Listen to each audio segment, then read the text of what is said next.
시험 기간 중에 설교 듣는 게 쉽지 않겠지만 화이팅 하십시오. 화이팅 해서 또 한 주에 한 번 딱 말씀 듣는 시간이니까 하나님 말씀을 우리가 딱 필요한 말씀, 주님 주시는 성령님이 주시는 말씀을 깨어서 잘 들을 수 있기를 축복합니다. 깨어서. 오늘은 제가 찾아가는 서비스를 실천할 겁니다. 여러분. 좋은 친구 찾아갈 겁니다. 제가 사실은 좀 약간 이 풀 영상 올리면서 후회하는 것 중에 하나가 풀 영상 올리니까 제가 그래도 이것도 설교하는 사람이 카메라 앵글에서 벗어나면 안 된다라는 좀 이 묘한 강박이 생겨가지고 제가 자리를 안 뜨는데 이걸 이제 뭐 일부러 이용하진 않겠지만 제가 자리를 안 뜨고 여기서 계속 소리만 지르니까 굉장히 이 잠의 사투를 못 이기는 친구들 몇몇 친구 있는 것 같아요. 제가 찾아가는 서비스라 정신 번쩍 들도록 알겠죠? 좀 이렇게 제가 일부러 재우는 설교를 하진 않는데 존다 찾아가겠습니다. 알겠죠? 지금부터 딱 똑바로 앉아보세요. 허리를 딱 고추 세우고 척추에 딱 건강하게 그렇지. 딱 내가 좋을 것 같다. 이렇게 허리나 목을 떼세요. 좋을 것 같으면 알겠죠? 그리고 좋을 것 같으면 빨리 선생님한테 얘기를 하세요. SOS를 날려요. 내가 좋을 것 같다. 떼어달라라고 SOS를 날리십시오. 여러분 오늘 우리가 에스라 말씀으로 고난과 성숙의 이야기라는 제목으로 하나님 말씀을 살펴봅니다. 이 에스라서는 어떤 책이냐면 이 남유다 백성들이 포로 생활이 끝나고 70년의 포로 생활이 끝나고 이제 고향으로 돌아온 이야기를 담고 있습니다. 책은 전반부와 후반부 두 부분으로 나뉘는데 1장에서 6장까지가 전반부로 에스라보다 먼저 돌아온 사람들에 대한 얘기를 기록하고 있고요. 그 다음 7장부터 10장이 에스라가 어떻게 고향 예루살렘으로 돌아오는지 그 과정을 기록하고 있습니다. 좀 묘한 책이죠. 에스라서라고 하는 에스라가 주인공인 것처럼 되어 있지만 실상 에스라보다 먼저 돌아온 사람의 이야기를 기록하고 그 다음에 자신의 이야기를 기록한다. 에스라서의 주제를 살펴보면 에스라서의 주제는 하나님의 집의 재건입니다. 하나님의 집의 재건.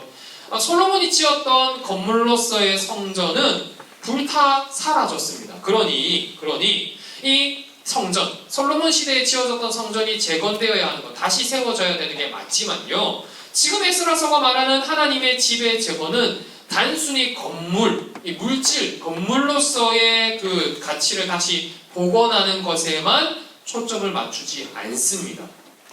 건물을 다시 세우는 것에만 집중하는 게 아니라 하나님께서 에스라서를 통해서 말씀하시는 건 뭐냐면 마음의 중심과 생각과 방향을 바꾸어서 다시 한 번 더 마음의 중심과 생각과 인생의 방향을 바꾸어서 하나님을 예배하는 것, 예배의 회복을 추구할 수 있겠느냐?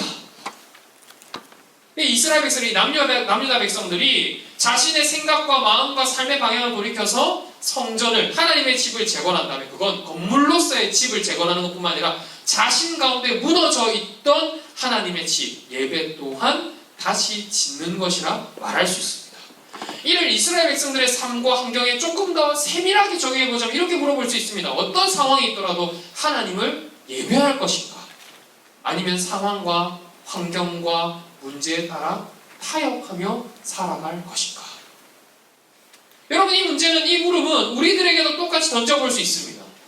하나님의 집을 재건하라라고 하는 이 문제를 우리 가운데 어떤 집이 무너졌는데요. 이게 아니라 내 삶에 무너져 있는 내 삶에 세워가야 할 예배가 있는데 이 예배를 나는 세워갈 수 있느냐? 아니면 상황과 환경에 따라 선택하면서 예배를 드릴 것인가? 근데 여러분 이 고민을 우리가 진짜 진지하게 맞닥뜨리고 이 명제를 가지고 고민을 하기 시작하면 사실 문제는 굉장히 빨리 찾아옵니다. 어려움이 굉장히 빨리 찾아와요. 인간의 본성상 예배와 삶을 두고 고민하라고 하면 인간의 본성상 예배와 삶을 가지고 씨름하라고 하면 이런 생각을 시작하죠. 계산을 하기 시작합니다. 내가 막상 예배를 하려고 하는데 내 시간의 손해, 내 어떤 물질의 손해, 내 체력의 손해, 더군다나 지금 시험 기간인데 이 시험 기간에 여기 오려고 하면 집에서 여기까지 오는데 1, 20분 걸리고 준비하려고 하면 또 씻어야 되고 예배 드리고 나면 또 집에 돌아가야 되는데 내가 거진 한 2시간에서 2시간 반 정도를 주일날 공부하면 한 과목 모의고사 아니 한 2과목 모의고사도 내가 오답노트 적을 수 있고 한데 공부 안 하고 예배 드려야 되는가? 사람이란 본성상 계산을 하기 시작해요.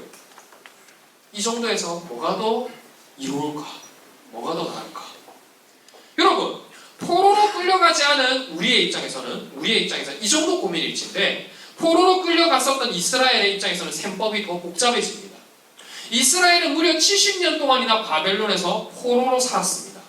포로 생활 중에 상황과 그 감정을 기록했던, 우리가 언젠가 한번 살펴봤었는데요, 시편 137편을 보면 그 감정을 더 잘 알 수 있습니다. 시편 137편 3절과 4절을 보면 이렇게 말씀합니다. 이는 우리를 사로잡은 자가 거기서 우리에게 노래를 청하며 우리를 황폐하게 한 자가 기쁨을 청하고, 이제 중요한 게 나오죠. 자기들을 위하여 시온의 노래 중 하나를 노래하라 하미로다. 노래하라 하미로다. 악기를 가지고서 너희 노예들이 우리 바벨론을 향해서 노래 한번 불러봐라. 악기 연주하면서 한번 곡주 한번 뽑아봐라 했더니 남유다가 얼마나 고통스러웠는가. 우리 살펴본 적 기억나죠? 기억나죠? 너무너무 괴로워하잖아요. 고통스러워합니다.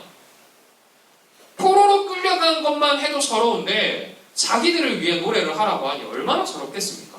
심적인 여유가 없죠. 이렇게 엄청난 절망을 맛보고 고난을 맛보고 어려움을 맛봤는데 성전을 건축하고 예배를 회복하라 말씀하시니 이건 이제 더 이상 계산하고 하지 않고의 영역이 아닙니다. 계산을 해서 내가 조금 설득되거나 납득이 되면 예배해봐야지, 이런 영역이 아니라 이제 이렇게 하면 예배할 만하고 예배할 만하지 않다의 영역이 아니라 어떠냐면 이스라엘 백성들의 입장에서 이런 목소리가 튀어나오는 거죠. 하나님, 집을 재건하라 하시고 예배를 드리라 할 거면 포로로 끌려가지 않게 하셨어야죠. 그 고생하지 않게 하셨어야죠. 그런 어려움과 위기가 나에게 임하지 않게 하셨어야죠. 왜 내 인생을 고난 가운데 몰아가시고 왜 내 인생을 시험 가운데, 시련 가운데, 어려움 가운데 몰아가 놓으셔놓고는 이제 시간 지나서 하시는 말씀이, 이제 어려움에서 벗어나서 고향에 돌아왔는데, 이제 일상에 돌아왔는데 하시는 말씀이 또 뭔가를 하라고 말씀하십니까? 이거 좀 앞뒤가 안 맞는 거 아닙니까? 고난을 주셨어야죠. 여러분, 오늘 말씀을 우리는 여기서부터 출발해야 됩니다. 고난을 덮어두고 말할 게 아니라 이런 고난이 있었는데, 혹은 이런 고난 중에 있는데 왜 나에게 예배 회복을 말씀하십니까? 여기서 출발해야 됩니다. 우리들 인간들은 고난이나 어려움이 닥치면 예배를 생각하기 힘들죠. 예배의 회복을 생각할 여유가 없습니다.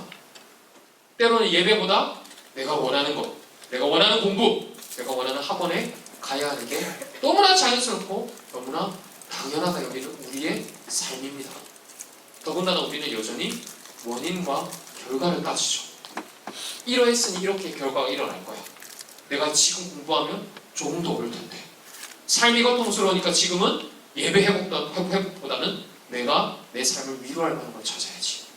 여러분, 이런 상황에서 에스라서가 오늘날 우리에게 건네는 말씀을 바라보아야 합니다. 에스라서는 이스라엘의 포로 생활이 끝난 것을 오늘 말씀 1절로 이렇게 말씀합니다. 바사와 고레스 원년에 여호와께서 예레미야 입을 통하여 하신 말씀을 이루게 하시려고 바사왕 고레스의 마음을 뭐라고요? 감동시키시네. 자, 보십시오. 지금 누가 일을 하셨죠? 주체 누구예요? 주어.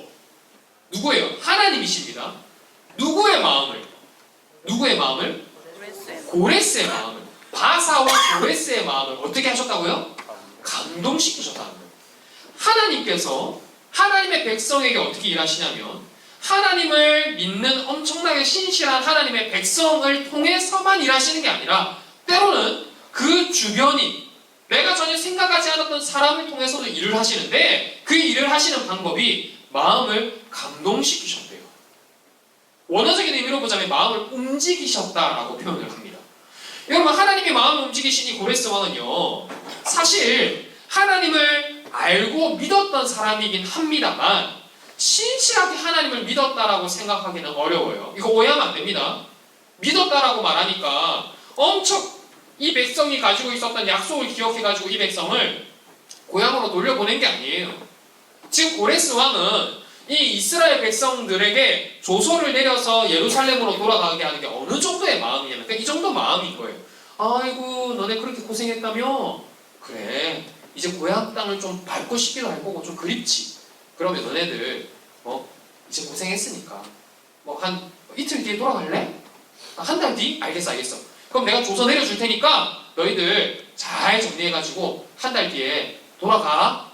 그때쯤 돌아가. 그래서 너네 잘 먹고 잘 살아. 화이팅! 이 정도인 거예요. 이 정도. 하나님이 마음을 주시니까 돌려보내는데 커다란 뭐 의미 부여를 하는 게 아닙니다. 이 사람들이 성전을 건축해야겠다고 하니까 그냥 그것도 그래 너네가 그거 건축해야겠다고 하니 건축해. 아 그래? 너네 그때 돌아가고 싶다고? 그러면 돌아가. 딱 단순하게 그 정도 마음인 거죠. 그 정도 마음이에요. 문제는 하나님을 믿는 남유다 백성들도 포로 해방을 이 정도로 받아들였다는 데에 문제가 있는 거예요. 하나님이 고레스 왕의 마음을 움직이시기를 단순한 마음으로 움직이셨지만 하나님이 굉장히 섬세하면서 철저하게 위대하게 일을 하시는데 여러분 하나님 믿는 사람이 똑같이 이 일을 그렇게 단순하게 바라보면 어떻게 할까요? 그렇게 바라보니까 하나님 믿는 일이 이제 어떻게 되냐면 하나님이 일을 하셔서 포로에서 돌아가는 일이 그냥 운이 되는 거죠. 타이밍 좋은 일이 되는 거예요. 그냥 살다 보니까 때가 차서 그냥 이때쯤 돼서 돌아갈 만하니까 돌아가는 일이 됐구나 정도가 되는 거예요. 그리고 원인과 결과에 있어서도 이렇게 생각하죠. 우리가 그냥 70년 살아가다 보니까 이제는 어느 정도 돌아갈 만하니 돌아가는 거 아닐까? 그렇게 생각을 하는 거죠. 여러분 하나님이 일하시면 원인과 결과가 아닙니다. 하나님이 일하시면 때가 차서 그냥 이 정도 됐으니까 이 정도 될까요? 그런 일이 아니에요. 포로 해방을 이 정도로 받아들이면 감격이 되지 않습니다. 하나님의 일하심을 이 정도로 받아들이면 아무런 역사가 일어나지 않아요. 하나님이 우리 가운데 역사하셔도 그게 역사가 아니라고요. 그러니까 분통과 억울함만 남죠. 그러니까 하나님을 향해 따지는 것만 남는 거예요. 왜 고통 주셨습니까? 그냥 포로 안 되게 하시고 정신 차리게 하시지. 근데 여러분 이 질문의 답이 명확합니다. 하나님이 왜 이스라엘을 포로 되게 하셨을까요? 하나님이 왜 이스라엘에 이런 고통을 주셨을까요? 정신을 안 차리니까요. 달래보고 설득해보고 사람 보내서 말 전하게 해보고 때로는 다독여보고 때로는 좀 정신 안 차리니까 나를 한번 흔들어보고 해도 정신을 안 차리니까 포로로 끌려가게 하시는 거예요. 그게 처방인 거죠. 야 너희들 제발 정신 차려라. 너희들 그 정도 해가지고 정신 안 차리면 어떻게 할래? 정말 하나님의 일하심을 내가 보여줘야 되겠니? 하나님이 그렇게 말씀하시는 거예요. 가장 적절한 때에 그들을 깨닫게 할 수 있는 가장 적절한 것을 하나님이 보여주시는 거죠. 여러분 여기서 하나님께서 마음을 움직이셔서 이 조서를 내렸다라고 하는 다리오 왕의 조서가요. 에스라 1장뿐만 아니라 어디서 다시 나타나냐면 6장에서 다시 나타납니다. 근데 에스라 6장에서 하나님의 이 조서, 다리오 왕을 쓰게 하신 이 조서가 얼마나 역사가 정말 하나님의 일하심이 뛰어난 거냐면요. 왕이 바뀝니다. 6장에 가면 다리오 왕에서 다리우스 왕으로 바뀌거든요.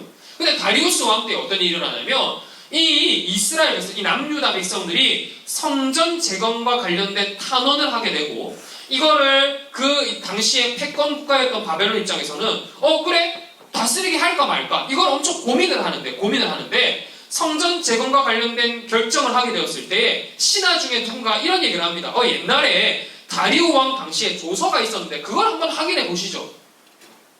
지금 왕이신 다리우스 왕 이전에 있었던 왕의 조서를 확인한다면 우리에게도 정통성과 신빙성이 있지 않겠습니까? 그게 명분이 되지 않겠습니까? 그걸 확인하셔서 결정을 하십시오.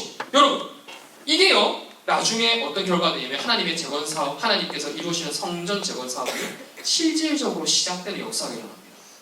그러니 하나님의 다스리심은요 상황에 따른 해석이 아니죠.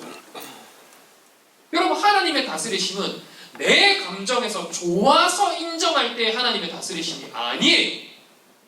내 감정, 내 기분, 내 상황 판단, 내 주관적인 어떤 마음들, 내 상황, 내 문제가 아니라 하나님의 다스리심은 그 다스리심만으로 객관적인 사실이고 고유의 사실인 거예요. 고유한 사실. 내가 기분이 나쁘다 해서 하나님의 다스리심을 거부하고 내가 내 상황에 문제가 있다 해서 하나님의 다스리심을 거절하는 게 아닙니다. 운으로 여기는 게 아니에요.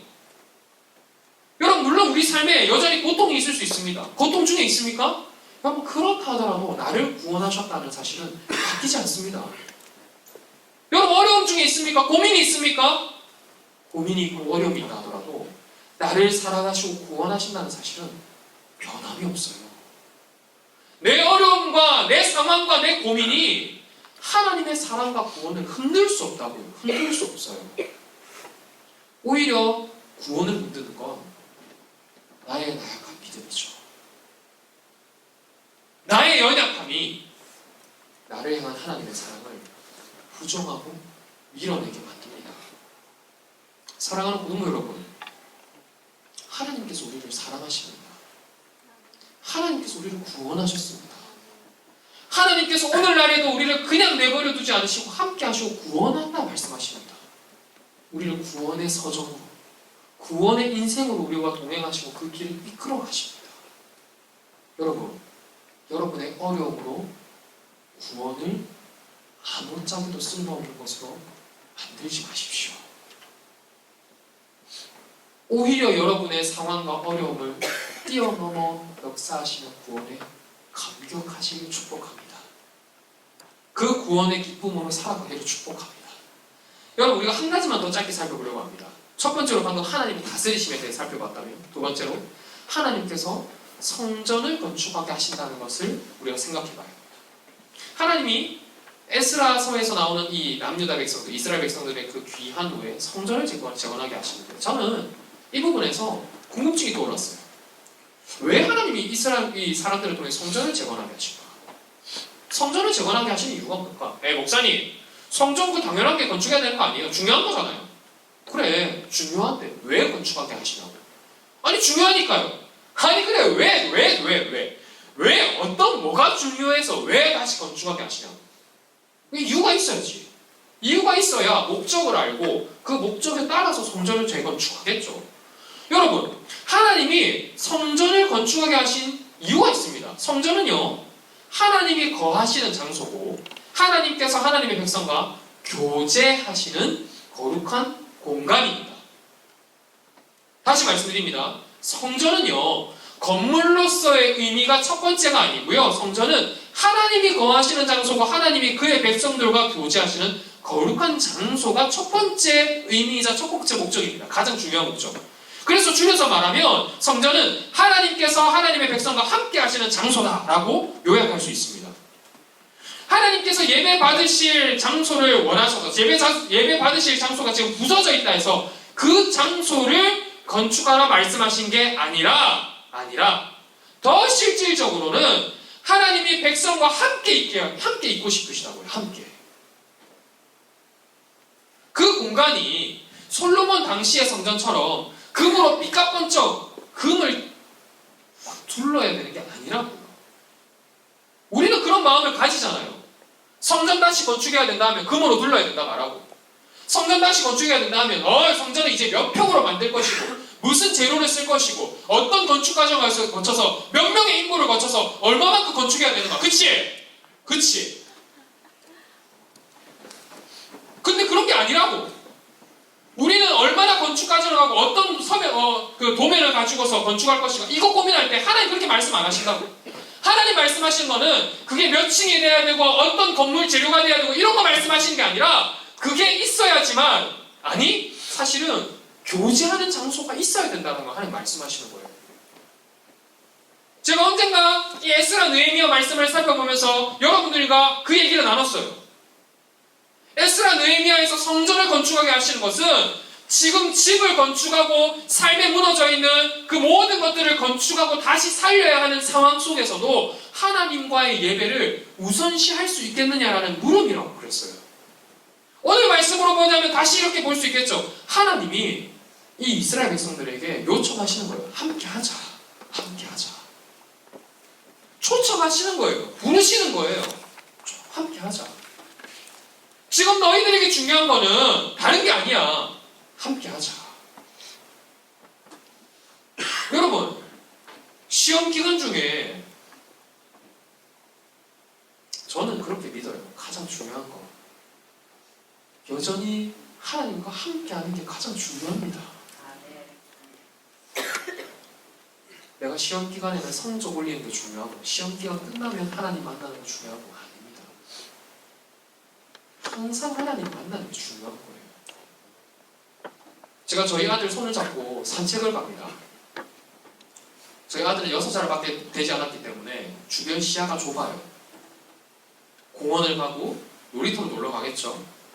근데 하은이 손을 잡고 가는 게 이 아이의 안전 때문에 또 있지만 제가 이 아이와 함께 하는 거예요. 근데 하은이가 자기 뛰어놀고 싶다 해서 제 손을 벗어나서 놀면 어떻게 될까요? 안전도 안전이겠지만 함께 하지 못하는 거예요. 저랑 손을 붙들고 가야, 저랑 손을 붙드는 게 먼저가 돼야 그 시간이 항상 안전할 수 있고 항상 함께하는 시간이 될 수 있어요. 저희 아들이 좋아하는, 요즘 저희 아들이 다시 옥토넛을 보기 시작했거든요. 신기해요. 옥토넛 뗐는데 다시 봐요. 너무 재밌대요. 근데 옥토넛을 보면서 제 말을 안 들으면 어떻게 될까요? 자기가 좋아하는 거는 봐도 저를 기억해야죠. 아빠, 엄마를 기억해야죠. 그래야지 음식점에 있다가도 집에 같이 가죠. 마찬가지예요, 여러분. 여러분이 지금 있는 곳이 어떤 곳이건, 어떤 상황에 있건, 어떤 문제에 있건 하나님과 함께 하셔야 본향을 가는 거예요. 하나님과 함께 하셔야 우리가 천국 본향을 함께 나아갈 수 있는 거예요. 사랑하는 부동부 여러분, 하나님께서 매 순간 우리의 마음을 두드리십니다. 호로의 영역, 고민의 영역, 어려움의 영역에서 우리를 구원하시고 함께 하자 말씀하십니다. 인간의 본성으로 계산하지 마십시오. 우리의 감정으로 판단하지 마십시오. 하나님이 주시는 이 진리를 받아들여서 늘 하나님과 함께하고 하나님의 다스리심을 인정하며 그 다스리심 안에 살아가는 우리 고등부가 되기를 축복합니다. 우리 들은 말씀을 기억하면서 우리 이 찬양으로 함께 고백하고 좀 기도하기 원합니다. 모든 상황 속에서 모든 상황 속에서 내 영혼의 확정됨을 믿고서 하나님을 찬양합니다. 바라봅니다. 하나님 은혜를 사모합니다. 우리 이런 마음과 확신을 가지고 우리 함께 좀 찬양하겠습니다.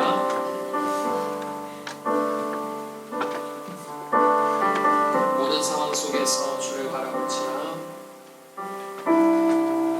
모든 상황 속에서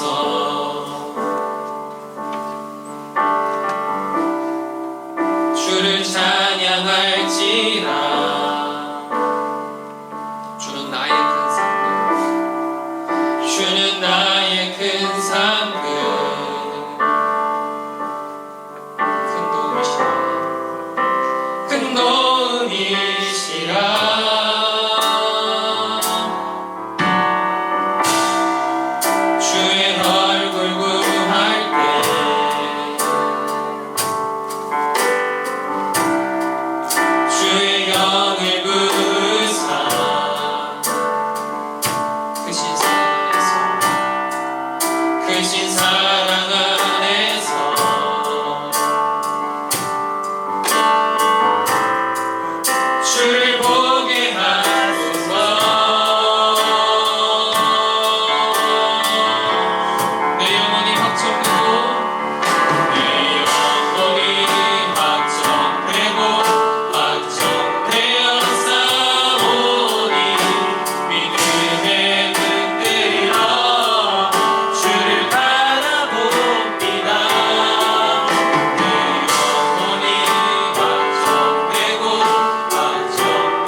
하나님의 다스리심을 나의 어떠한 것으로 해석하지 않았으면 좋겠습니다.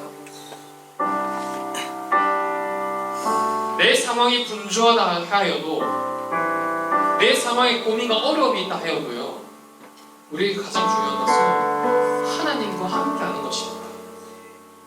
여러분, 결국 에스라서가 말씀하는 건 하나예요. 하나님의 집의 재건이라 말하지만 관계의 회복이 있습니다. 성적의 회복, 사람 간의 관계 회복이 아니라 하나님과의 관계 회복. 여러분, 내가 지금 중요하다 생각하고 너무나 급하다 생각하는 것들, 하나님과의 관계 회복보다 중요하진 않아요. 여러분, 한번 기도하기 원합니다. 하나님과의 관계를 회복하게 하여 주시옵소서. 다른 것보다 하나님을 찾게 하시고, 다른 것보다 하나님과의 관계에 주목하게 하시고,